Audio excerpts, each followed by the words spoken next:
Mari bangkit berdiri bersama-sama. Are you ready to praise God? Are you ready to worship Jesus in this place? Come on everybody!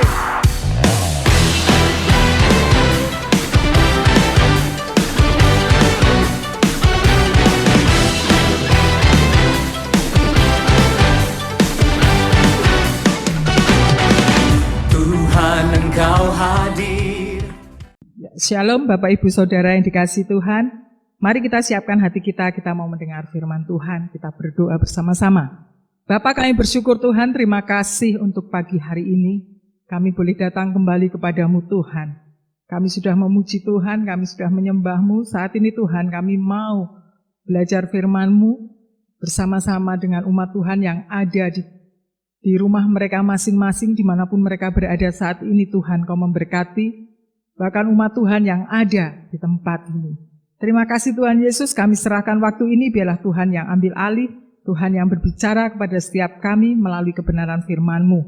Di dalam nama Tuhan kami Yesus Kristus firman yang hidup, kami berdoa dan mengucap syukur. Haleluya, amin. Ya Bapak Ibu Saudara yang dikasihi Tuhan, saya mau membagikan firman Tuhan yang saya ambil dari 2 Korintus 4 ayat yang pertama sampai yang ke-15, tapi fokus nanti di ayat yang ke-15.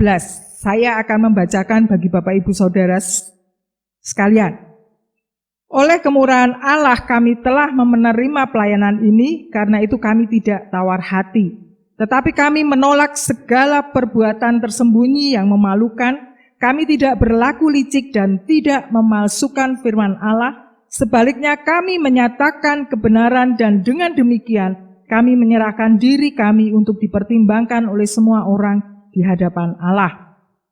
Jika Injil yang kami beritakan masih tertutup juga, maka ia tertutup untuk mereka yang akan binasa, yaitu orang-orang yang tidak percaya, yang pikirannya telah dibutakan oleh ilah zaman ini, sehingga mereka tidak melihat cahaya Injil tentang kemuliaan Kristus yang adalah gambaran Allah. Ayat yang kelima, sebab bukan diri kami yang kami beritakan, tetapi Yesus Kristus sebagai Tuhan dan diri kami sebagai hamba-Mu karena kehendak Yesus. Sebab Allah yang telah berfirman, dari dalam gelap akan terbit terang. Ia juga yang membuat terangnya bercahaya di dalam hati kita, supaya kita beroleh terang dari pengetahuan tentang kemuliaan Allah yang nampak pada wajah Kristus. Tetapi harta ini kami punyai dalam bejana tanah liat, supaya nyata bahwa kekuatan yang melimpah-limpah itu berasal dari Allah, bukan dari diri kami. Dalam segala hal kami ditindas namun tidak terjepit, kami habis akal namun tidak putus asa, kami dianiaya namun tidak ditinggalkan sendirian, kami dihempaskan namun tidak binasa. Kami senantiasa membawa kematian Yesus di dalam tubuh kami, supaya kehidupan Yesus juga menjadi nyata di dalam tubuh kami. Sebab kami yang masih hidup ini terus-menerus diserahkan kepada maut karena Yesus, supaya juga hidup Yesus menjadi nyata di dalam tubuh kami yang fana ini. Maka demikianlah maut giat di dalam diri kami dan hidup giat di dalam kamu.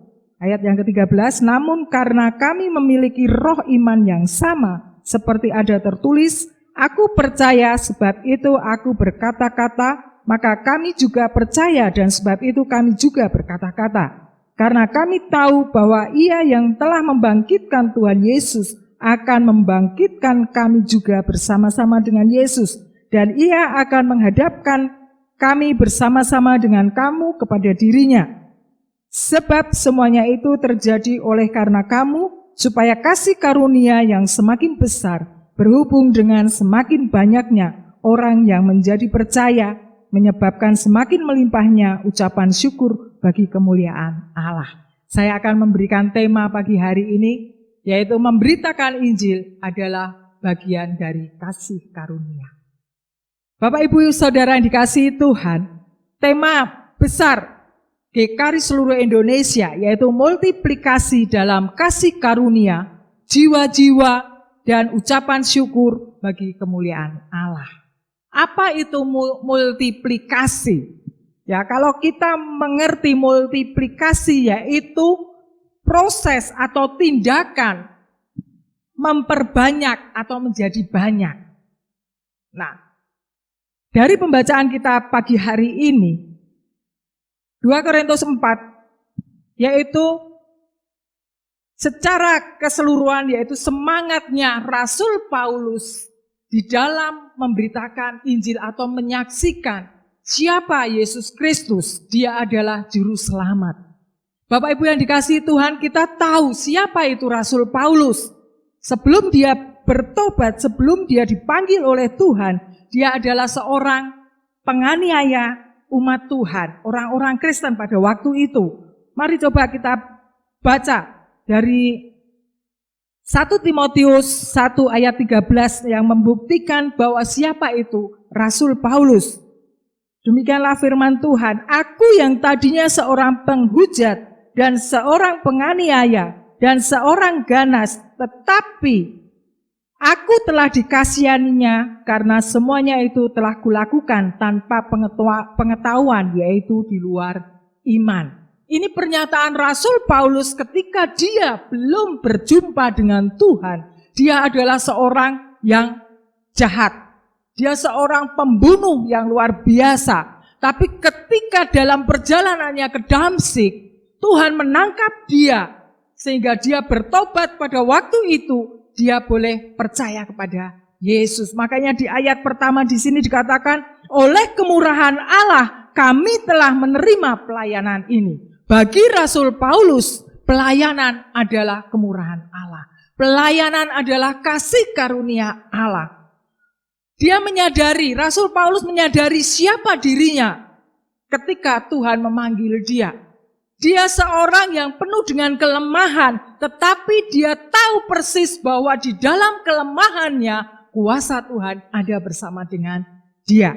Kalau kita lihat di ayat-ayat yang kita baca, di ayat pertama sampai ayat yang kelima, di situ adalah suatu pernyataan bagaimana dia juga mengalami yang namanya ditolak, bagaimana Injil diberitakan orang tidak mau mendengar. Kemudian di ayat yang ke-7 disitulah dia menyatakan dirinya bahwa Injil itulah harta yang terpendam, harta yang tak ternilai harganya, dan itu yang harus diberitakan oleh Rasul Paulus. Rasul Paulus menyadari dirinya adalah bejana Tuhan yang siap untuk diproses oleh Tuhan. Maka dari itu ketika dia melayani Tuhan, banyak tantangan yang dia hadapi, banyak persoalan yang dia hadapi, tapi dia tidak tawar hati. Kenapa? Karena dia fokus kepada Allah yang dia beritakan. Dan dia tahu persis di dalam Kristus ada kekuatan. Ayat 8 sampai ayat yang ke-9 itu adalah penderitaan Rasul Paulus pada waktu itu ketika dia memberitakan Injil. Tapi dia tetap semangat untuk memberitakan. Kenapa? Karena dia sudah mengalami, dia sudah menerima kasih karunia itu ketika dia berjumpa dengan Tuhan. Dan dia tidak berdiam diri, dia rindukan banyak jiwa, banyak orang dimenangkan untuk dibawa kepada Yesus. Banyak sekali orang percaya tidak bisa multiplikasi atau memperbanyak atau melihat jiwa-jiwa. Kenapa? Karena mereka hanya fokus kepada dirinya sendiri. Mereka orientasinya hanya untuk dirinya sendiri. Tapi hari ini kita mau belajar bagaimana Rasul Paulus ketika dia sudah menerima kasih karunia itu, kemudian dia bagikan kasih karunia itu bagi orang-orang yang belum mengalaminya. Makanya ketika dia bertobat percaya Yesus, Rasul Paulus tidak berdiam diri. Dia multiplikasi dari tempat yang satu ke tempat yang lain, dari daerah yang satu ke daerah yang lain. Untuk apa? Untuk memberitakan Injil keselamatan itu. Maka tidak heran kalau pada waktu itu Rasul Paulus dipakai oleh Tuhan secara luar biasa. Apa rahasianya? Sehingga Rasul Paulus bisa terus memberitakan Injil sampai waktunya Tuhan panggil dia. Ada beberapa alasan yang kita mau lihat bersama-sama dan kita mau belajar dari kehidupan Rasul Paulus itu sendiri. Yang pertama, yaitu keberaniannya mengambil resiko untuk memberitakan Injil. Ya, berani mengambil resiko atau kesulitan kehidupan ketika dia harus memberitakan Injil. Tadi kita lihat di ayat yang ke-8 dan ke-9, itulah kesulitan yang dialami oleh Rasul Paulus. Bahkan dia pernah ditolak, bahkan dia juga pernah dipenjarakan. Tapi itu tidak membuat imannya semakin jauh dari Tuhan. Justru disitulah dia terus memberitakan kasih karunia itu. Hal yang kedua, yaitu agar jemaat yang dilayani oleh Rasul Paulus mengalami kuasa Kristus dalam kehidupannya. Rasul Paulus tahu bahwa jemaat, orang-orang yang sudah dimenangkan, dia sudah menerima Yesus. Rasul Paulus tidak mau hanya hidupnya untuk dirinya sendiri, tapi dia harus boleh membagikan itu bagi orang lain. Bahkan dia harus menikmati kuasa Tuhan itu sendiri di dalam kehidupannya. Bagaimana dengan kita, Bapak Ibu Saudara yang dikasihi Tuhan? Apakah kita rindu untuk hidup kita juga dipakai oleh Tuhan? Bahkan kita boleh menikmati kuasa Tuhan itu di dalam kehidupan kita. Itu hanya ada di dalam diri kita, Bapak Ibu Saudara dan saya yang tahu akan hal itu. Kemudian alasan yang ketiga, kenapa Rasul Paulus tetap kuat untuk terus memberitakan Injil? Karena Paulus percaya kuasa kebangkitan Kristus. Ya, dia percaya kuasa kebangkitan Kristus lebih besar dari kematian yang membayangi hidupnya. Dia tahu bahwa Kristus yang telah mati bangkit bagi semua orang percaya. Dan kebangkitan itulah yang membuat dia semakin percaya dan semakin terus giat untuk melakukan pekerjaan Tuhan. Tanpa melihat risiko yang ada di depan sana. Tapi yang dia percaya bahwa kuasa Tuhan melingkupi dia. Bapak Ibu Saudara yang dikasihi Tuhan, kita tahu, kita ingat moto daripada Rasul Paulus itu sendiri. Dia mengatakan, bagiku hidup adalah Kristus dan mati adalah keuntungan. Jadi bagi Rasul Paulus, kalau dia harus mati itu adalah satu keuntungan. Kenapa? Karena dia mati di dalam Kristus. Bahkan dia katakan, kalau aku harus hidup, maka hidupku harus menghasilkan buah. Buah di sini yaitu jiwa-jiwa untuk kemuliaan Allah. Bapak Ibu yang dikasihi Tuhan, kita belajar dari Rasul Paulus. Dia dari seorang yang tidak mengenal Tuhan, seorang penganiaya orang percaya, anak-anak Tuhan. Tapi ketika berjumpa dengan Tuhan, hidupnya diubahkan oleh Tuhan dan dia berdampak bagi orang banyak. Karena itu satu kerinduan bagi Rasul Paulus.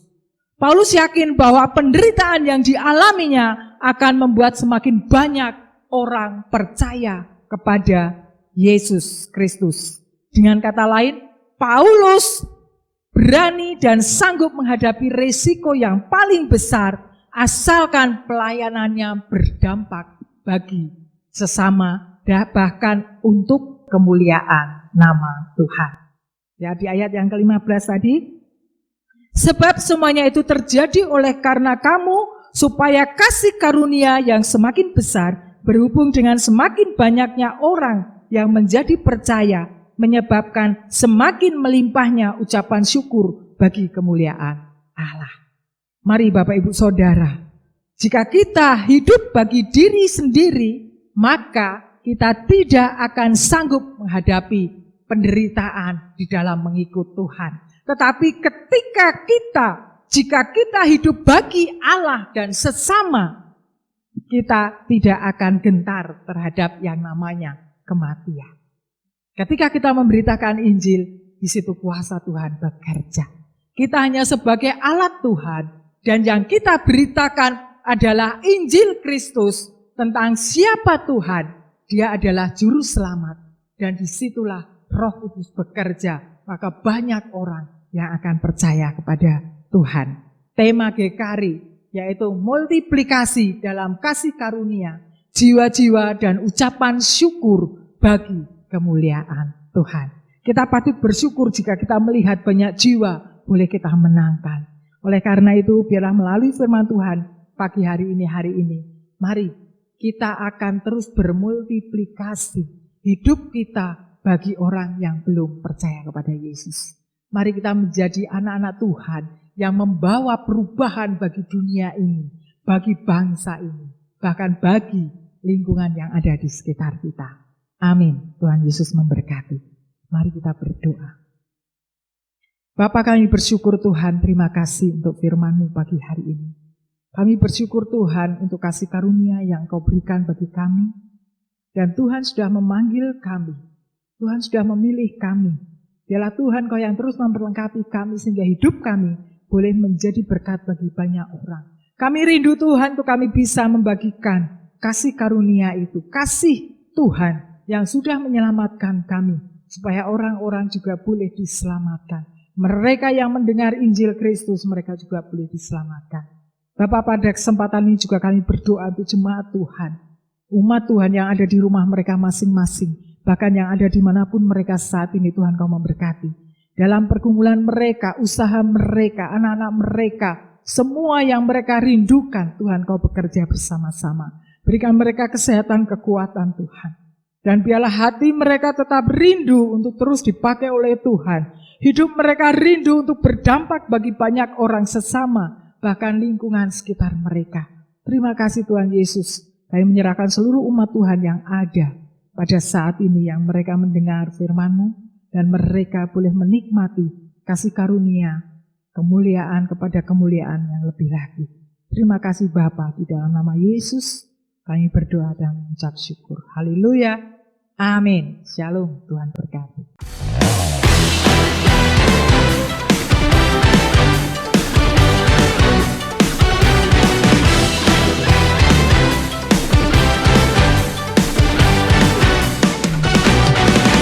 Tuhan, Engkau hadir, kuasa-Nya mengalir, melawat setiap hati kami.